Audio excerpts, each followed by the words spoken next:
Hey guys, welcome to my channel. आज recipe mutton कबाब।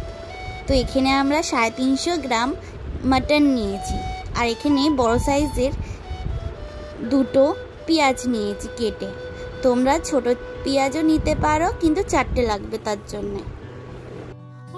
এখানে আমরা আদা রসুন নিয়েছি একসাথে করে পেস্ট 2 চামচ মতন। এবার আমরা মশলাটা দিয়ে দেব। তো দেখিনি কি কি আছে। নুন এখানে প্রথমেই আছে, নুন টেস্ট অনুযায়ী। আর এখানে নিয়েছি মিট মশলা, এখানে নিয়েছি গরম মশলা, আর এখানে আছে একটুখানি মতন হলুদ, আর হচ্ছে ঝাল, আর হচ্ছে আছে জিরে মশলা। তো পুরোটাই দিয়ে দেবো। তো আর লাগছে এখানে সর্ষের তেল 25 গ্রাম মতন দিয়েছি আমরা এখানে। এই কাবাবটা ভালো করে মাখাতে হবে মাংসটা।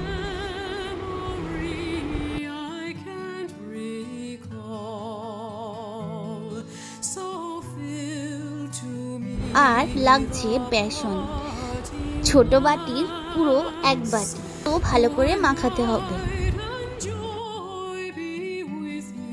আর লাগছে একটা ডিম। এটা এবার ভালো করে দিয়ে এবার পুরোটাই মিশিয়ে নিতে হবে। ব্যাস হয়ে গেল, আর কিছুই লাগছে না।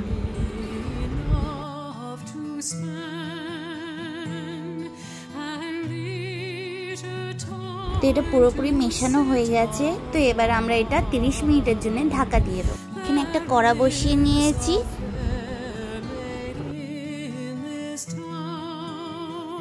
এবার আমরা কড়াইতে সাদা তেল দিচ্ছি। বেশ অনেকটাই দিতে হবে যাতে ডুবে থাকে। এখানে তোমরা দেখতে পারো আমার কাবাবটা হয়ে গেছে 30 মিনিট। তো এবারে খুলে দেখাচ্ছি। দেখো কি দারুণ কালার হয়েছে। দেখো কিভাবে এখানে কাবাবটা আগে মিশিয়ে নিচ্ছি ছাড়ার আগে। তো তোমাদেরও ছাড়ার আগে মিশিয়ে নিতে হবে।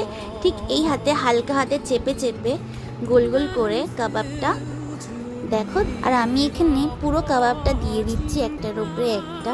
আর এই রেসিপিটা আমার মায়ের।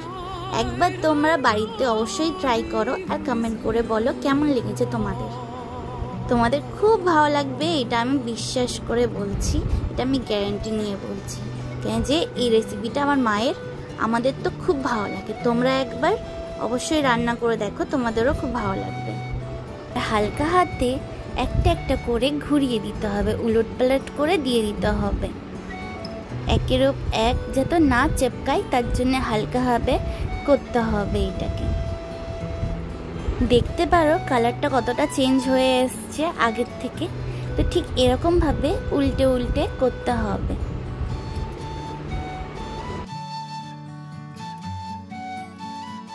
তো এখানে আমরা টুথপিন দিয়ে এটাকে দেখছি যে এটা চিপকে আছে কিনা। যদি এখানে লেগে থাকে কাটিতে, তাহলে মনে করবে কি এটা হয়নি। আমার দেখো এটা হয়ে গেছে। সেই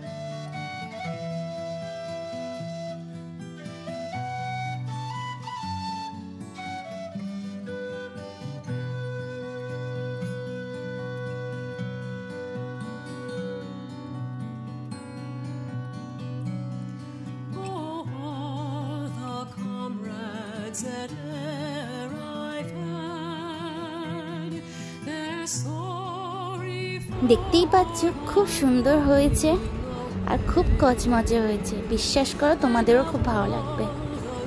আর আমরা এটা গার্নিশিং করে নিয়েছি এইভাবে। এবারে আমি এখানে একটা ডাল নিয়েছি, আর মটন কাবাবটা নিয়ে নিয়েছি, আর কিছুটা পেঁয়াজ নিয়েছি। তোমরাও এইভাবে একবার খেয়ে দেখবে, তোমাদের খুব ভালো লাগবে। আর আমার চ্যানেলটাকে সাবস্ক্রাইব করতে ভুলবেন না। আর রান্নাটা একবার বাড়িতে করে আর কমেন্ট করে বলবেন কেমন হয়েছে। Bye, tata.